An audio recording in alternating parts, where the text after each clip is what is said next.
नमस्कार मंडळी. तर सकाळी सकाळी छान असं रेडी होऊन आम्ही निघालो होतो आमच्या जुन्या घरी म्हणजेच खालती. कारण आम्हाला जायचं होतं तिथे, कारण दिंडी येणार होती आणि दिंडी येणार होती म्हणून आमच्या आत्याबाई आणि भाचीबाईंची खूप सुंदर रांगोळी काढण्याचा प्रयत्न चालला होता.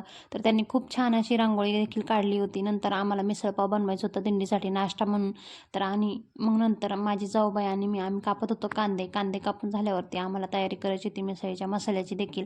तर आम्ही छान प्रकारे सगळा मसाला वगैरे रेडी करून ठेवला होता. नंतर मटकी ही छान अशी शिजवून ठेवली होती आणि आचारी बोलवला होता, परंतु आचारी केला नाही म्हणून आम्हाला सगळं काम करावं लागलं. आणि नंतर मग छान अशी आम्ही मटकी वगैरे टाकली होती शिजायला. त्यासाठी आम्ही आधी चूल बनवून घेतली आणि चुलीवरती खूप छान प्रकारे मटकीची भाजी बनवली होती. नंतर पाववाल्याला ऑर्डर दिली होती. पाववाला आला होता ऑर्डर घेऊन. तर मग पाव आम्ही असे सॉर्ट आउट करून ठेवले आणि नंतर कांदा आणि लिंबू देखील कापून ठेवले होते. घरी आलेली दिंडी आधी त्यांनी आमच्या घरी येऊन त्यांचं आम्ही छानसं स्वागत वगैरे केलं आणि त्यांनी नंतर छान असं भजन वगैरे गायलं.